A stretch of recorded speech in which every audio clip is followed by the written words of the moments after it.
This episode, the IMF weighs in on weaker global growth, big shifts in the carbon credit market, Trump's forecast for oil prices in the US, and the US SEC weighing in on the private credit market. Hello to our listeners. I'm Mel Lopez, Chief Economist for ASEAN. And I'm Peter Lundgren, the founding CEO of Lundgren's Capital. This is Sound Economies with Mel and Peter, a weekly East Meets West podcast by Lundgren's Investor Insights. Join us as we analyze developments in major economies and financial markets globally.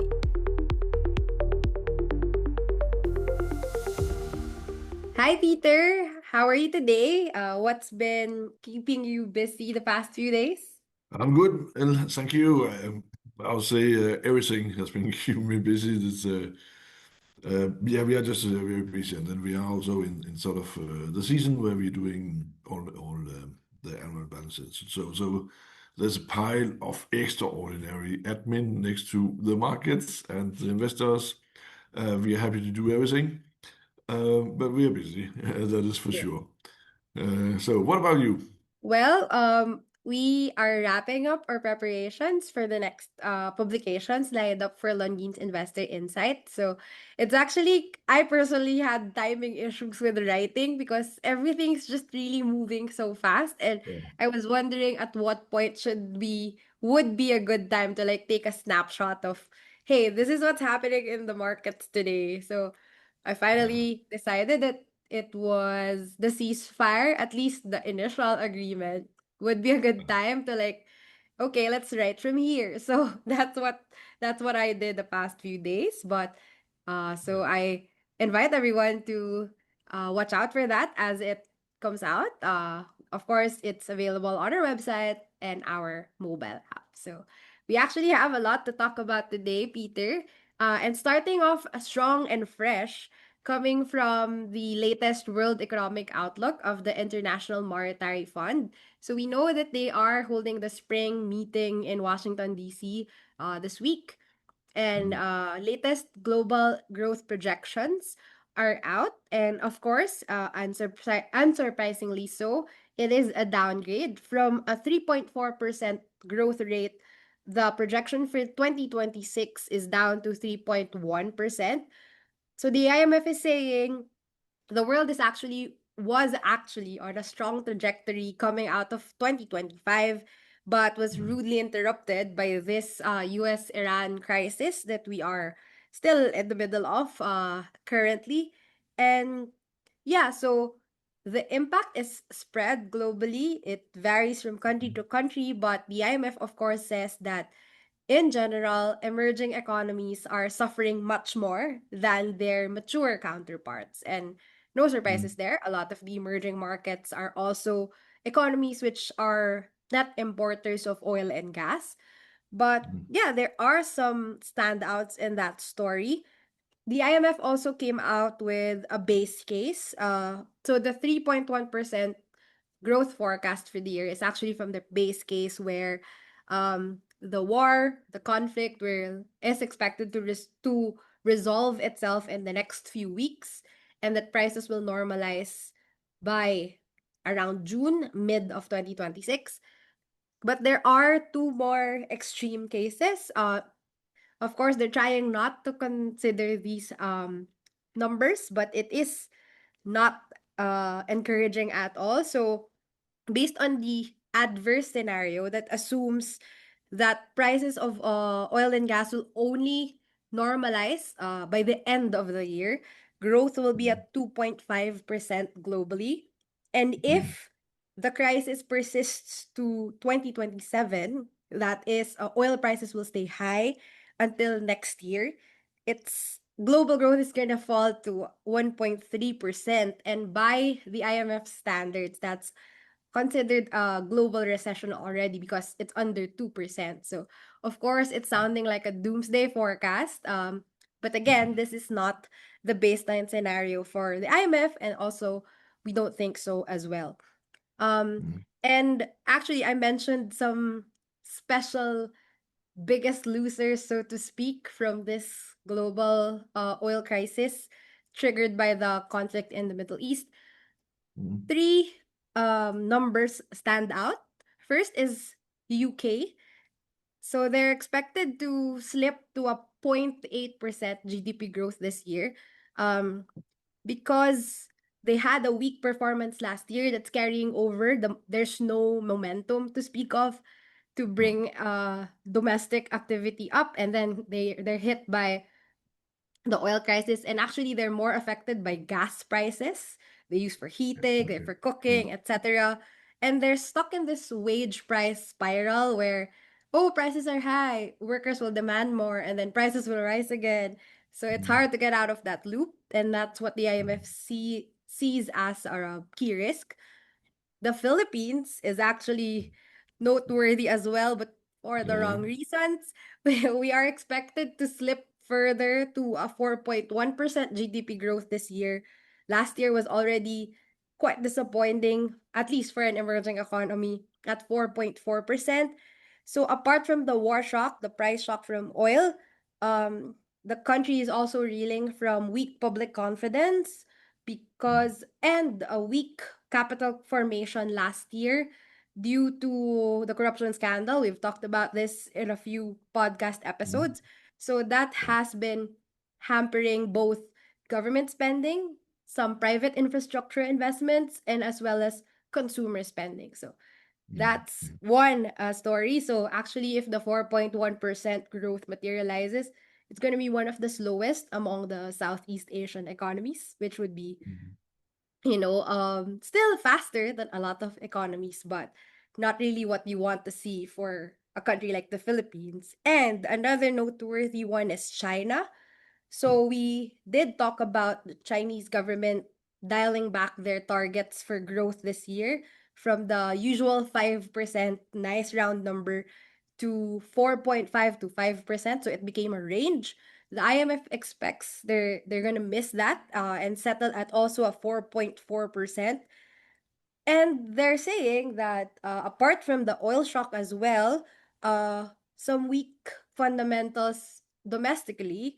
So it's still the housing market, the shrinking labor force. We've talked about a Mm, fertility and birth problem in China, and yeah. really weak domestic consumption that's gonna slow down the Mm, Chinese economic growth. Although we still see that there's exports are still strong, although mm, the IMF has been aggressive in telling China that, hey, you need to shift your growth model from externally driven to domestic spending driven. mm. So that's probably why the outlook for China is so bleak. Yeah, it's of course it is an interesting report this time from IMF, and we should say, as we study what the IMF are telling us. Yes. We respect the IMF deeply because there are a lot of very good people there. But high quality is allowed to meet high quality, and we use our high quality insight here at Longreens also to consider the IMF reports. And sort of an ongoing challenge is that IMF has a tendency to say this is sort of a very static view they have.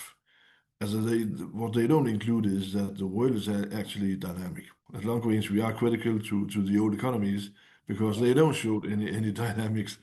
But the growing part of the rest of the world shows much more of being dynamic. And that is a typical problem for IMF to include this in their view, meaning people, they do something. As if the world changes, they do something. And that is actually fantastic. This is where we sort of in a couple of places question IMF: Are they how good are they actually in forecasting? Not particularly good, but they have a lot of fantastic good insight. And we will also challenge them a bit on the negative perspective on China and the energy prices, oil prices, because it is really, of course, correct that China is depending on oil import, but China also on a relative basis has built the biggest giant reserves of oil for these situations. Right. And they actually have shifted so much into alternative energy as a green energy that they have the good old coal-driven utility production or power production still sort of as reserves. They they might shift away from coal in the power plants, but it doesn't mean they have closed down these power plants. So they can easily move into and upgrade the coal-based power production, and they have coal themselves in China. That will, of course, not be good for the climate and the whole green story. That's another story.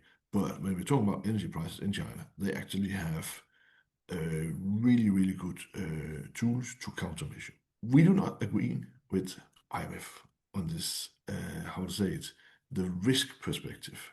We agree in what they're saying, but if we include the other components, we see China as less at risk, and also when it comes towards particularly the oil prices. So this is one example. But if we just challenge the global growth forecast as well, because they argue as it is not possible to do anything. Of course it is. We agree that when oil prices are moving, that is unpleasant because that is an immediate Yes. transfer of purchasing power, so to say. Yes. And that happens within 24 hours. And that is why it's painful if oil prices are moving more than 5% in a short period. Then actually purchasing power is moved right away. That is, of course, difficult for economies to adjust for. So that part is okay. But are we talking about the biggest risks to the economies? We would say here at long range, no. We would point at the very big risk in the old economies. That is, as what happens if you have to pay more out? What is the natural thing to do? Try to earn some more money. And this is where we come with the harsh, and we know people don't want to hear it. But what investors should look out for is economies or governments that say, okay, we need to reform, we need to adjust, we might need to increase the number of hours that we work and all this stuff. It's interesting to see what happens in Hungary now. Some reforms are needed, and they might look into Greece and saying, okay, there's some are working now 44 hours a week to counter what happens in the world. Yeah, these things of adjustments are very interesting and very important for investors to keep an eye on. And that is actually also the solution. It is outright the solution for the old economies, in particular in Europe, simply increase the working hours. That's it. Increase the income, generates more wealth, by the way. And that is the solution. So when we look into to the global threats, we are very worried about a report that was a study that was made last year from a good institute covering 30 countries. First of all, the majority reason for people to believe that their situation would be worse or Uh-huh. alternatively better, that are sort of factors from just somewhere, as an undefined factors. And Surprises. that worries us a lot because what is the biggest factor for the household situation? That's ourselves. Yeah, we can move the most. And secondly, actually 70% of the questioned people in all these countries, they expected or planned this year in 2026 to work less or have more time together with the family. Now, that is a threat to global growth. That is a real threat, yeah. And so these dynamics we take into account, and we think IMF should take more into account as well. The people want to work less this year. Yeah, that's of course adding fuel to the negative view on higher oil prices. But anyway, these things. But there are also areas where I say, okay, we work more. And this is all these things that investors should look into, and it's interesting for investors. So the IMF report is fine. It's always interesting, but it has a static sort of element. And that's where we here look into other dynamics simply. But what we talk about here is actually what we do in our when we consider investments, consider the global outlook, consider our risk models, whatever, conviction models, all these things. So that was just to take part of this. And this is a bit more macro, it's very global. But extremely important also when we talk about IMF reports. Sorry, yeah, that was a bit sort of today's philosophic 5 minutes. Actually, Peter, one of the things that see eye to eye with the IMF is their continuing push towards sustainability and uh, supporting the climate agenda. Although we did see some developments in that space recently, right? Yeah, as we are talking about energy and green energy and oil and whatever, you say there happened something very big in a niche market last week, and that was the market for high quality carbon credits. Actually, Microsoft pulled out of the market. And what does that mean that one company is pulling out? They were a buyer. They had the idea to be carbon neutral in 2030, basically a green company. Yeah. Also, we can conclude that they've changed their strategy because they're pulling out, and they were the floor in the market. They were representing 99% of the global purchase. Also large tech companies in US, they have simply changed their style and are not seeking this same green profile anymore. So this has an impact on the European green energy philosophy because simply carbon credits is something you produce, and we have a big insight in that, and that's also of course why we mentioned it. If you're producing, for example, biochar, taking carbon out of the atmosphere by generating what we call biochar, and that is one way basically to get carbon out of the atmosphere. And then you're allowed as a company to issue carbon credits. So investors who are active within the space, this is extremely important as it actually changes the whole foundation for some clean tech and green energy companies. So worth to study in for many reasons, yeah. And that is again a bit sort of the global change Yeah. and actually a direct effect of the election of Trump at the latest US presidential election. Speaking of Trump's election, Peter, actually, it's looking like his campaign promises from just a little over 2 years ago, or a little less than 2 years ago, rather, Yeah. is that he would keep inflation down, consumer prices down, quality of life up. And it's looking like the opposite. So, if I may circle back to the IMF forecast, they did say that the base case would be to resolve the oil crisis by around June of this year. But it's looking like it's gonna stretch to later this year. Trump in an interview said he expects oil and gas prices to stay the same or even higher than where it is currently by fall. So that's actually later this year, right through the midterm elections in November. And I don't think uh he it's actually a direct admission of just how bad the hit will be to American consumers. He's been trying to downplay the attack on Iran as, oh, it's gonna be temporary. The surge in prices is gonna resolve itself very soon as long as we open the Strait of Hormuz. But here, it's looking like no, it's not gonna be that quick. And of course, um, that is likely to translate to really poor popularity and approval ratings for him. And of course, come election day, that is likely to show in terms of the how people vote for the Congress seats. The Republicans might lose their majority in the US Congress, and of course that makes it Mhm. all harder for Trump to get whatever legislation he wants passed, or if Yeah. anything at all can move by then. And that includes like federal budgets and his Mhm. planned tax cuts and incentives. Although he did roll back a lot of incentives, particularly towards the green initiative. It is something we want to look out for. It's getting nearer and nearer. We're in the middle of April already, so it's soon, but also quite a few months away.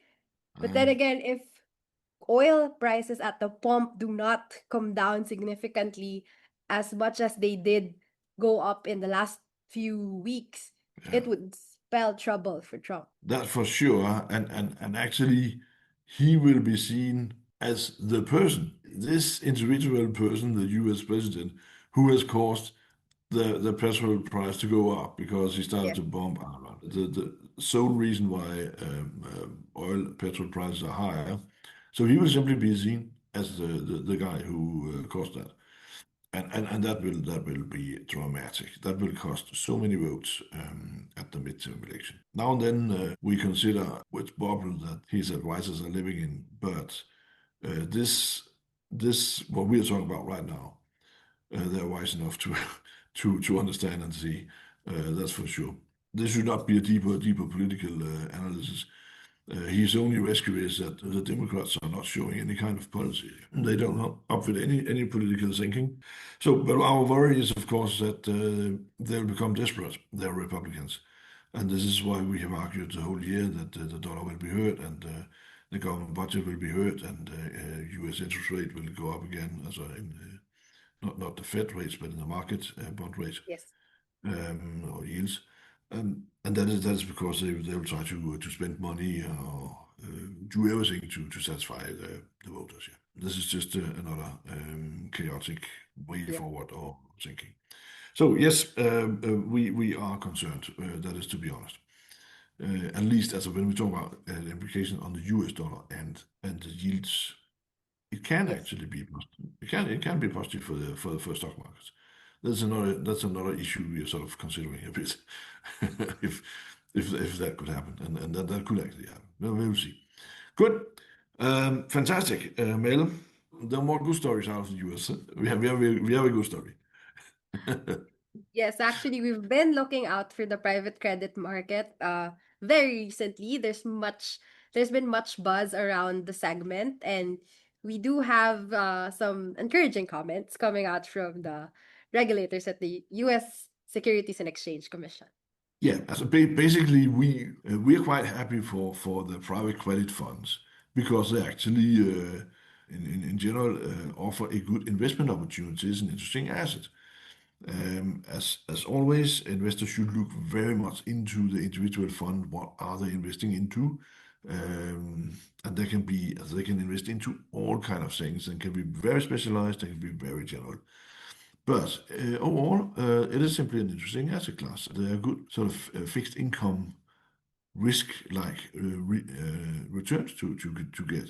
But of course, now and then they swing and they are invested typically into companies. And also now and then a company goes bankrupt. This is sort of the discussion we have seen lately, the past 3 to 6 months, about private credit funds. And Right. we started off with IMF today. Even IMF have been out warning against these kind of things. So it's sort of playing a bit investment advisor, which they shouldn't do. And the concern is that there's sort of also a systemic risk in this. And people are thinking back to the global financial crisis 2008 and 9.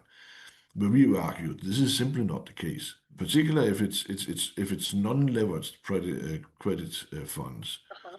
Then we are talking about if there's a loss. Yes, it's correct that people are losing money, but it is after all a write down of wealth. It is not sort of it's not a bank that go bankrupt because they're losing money. It is it has no spillover effect. Of course, a private credit fund is also a lending source, it's a financing source. And if they're losing money, yes, this source is closing for a temporary period, so there'll be less lending. That is the case. The chairman of the Securities and Exchange Commission in U.S., as the SEC, as the top regulator, Paul Atkins, he's been out saying in the Financial Times or in general, but there's a good article in Financial Times, so at least for a couple of days ago, saying there are no systemic risk in this. Now and then things go up and things go down. And as you say, if you can't take the heat, get out of the kitchen.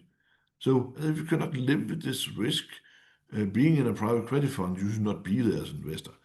But there's no systemic risk, and it's just an investment like anything else, goes up, goes down. Now and then you gain a lot of money, And as you pinpoint, yes, it has been very popular, and that means that the more credit funds that are established, the more money that comes in, yeah, the more marginal the quality of the investments that the credit funds are doing Mm-hmm. get. So that is a typical situation. A market gets overcrowded with cash, and then all of a sudden, too many deals are uh, more complicated or less attractive, and that of course weighs on their return because they do not they do not survive. So that is actually a we think is extremely good and comment, and that is actually as a from chairman of SEC, and as he says, he is invested into credit fund himself. He liked it. Right. No, private credit funds to be expected. And so these comments are good and are noteworthy, we think. Yeah, that was just sort of very operational comment. That is what we can see now and then out of the States, and unfortunately, less other regulators are as operational in their comments and advice as he is. But that was a good one. So yeah, Mel. I think the difference is he has his own skin in the game, which is why he's so freely able to say that out loud. And if I recall correctly, he did say that right at the IMF World Bank spring meeting. So yeah, Exactly. it's a direct rebuttal to what the IMF said a few weeks back. So Yeah. yeah, Good. Peter, let's That talk was about our global outlook as we always do. Um, yeah. there seems to be at least more risks to watch out for in this era. Of course, the biggest top of mind concern is still the Iran US conflict and its implications as far as the oil markets are concerned.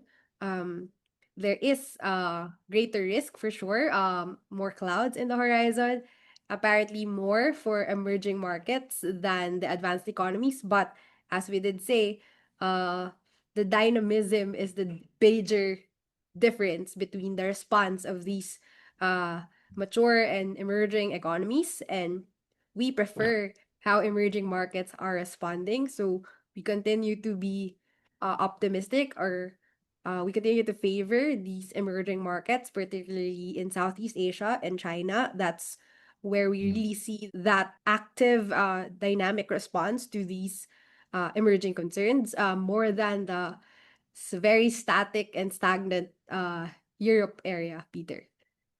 Yeah. This is uh, this is still the call, and as we have discussed the sort of past podcast, of course, there's increased volatility due to the still ongoing Iran-US conflict. We are, of course, also worried if the oil price starts to level out at a too high at a too high price. This we reckon will yeah simply cost some money for many countries in the world, and it will cost growth. This is a concern that we are discussing. Should that lead to any change? So far, it's not, but it can happen at any time. That's we're not simply not concluded. But we do still again see the market as pretty robust. Uh, as mentioned earlier, something a fact like people want to work less. We're actually more concerned about than an oil price that is 10% too high. All these stories, yes, but net we still see the market as sort of overweight strong, and we remain overweighted risk given the many clouds. That's okay. As always, thank you, Peter, for sharing your insights with us. And of course, thank you to our listeners for tuning in. Yes, thank you for listening.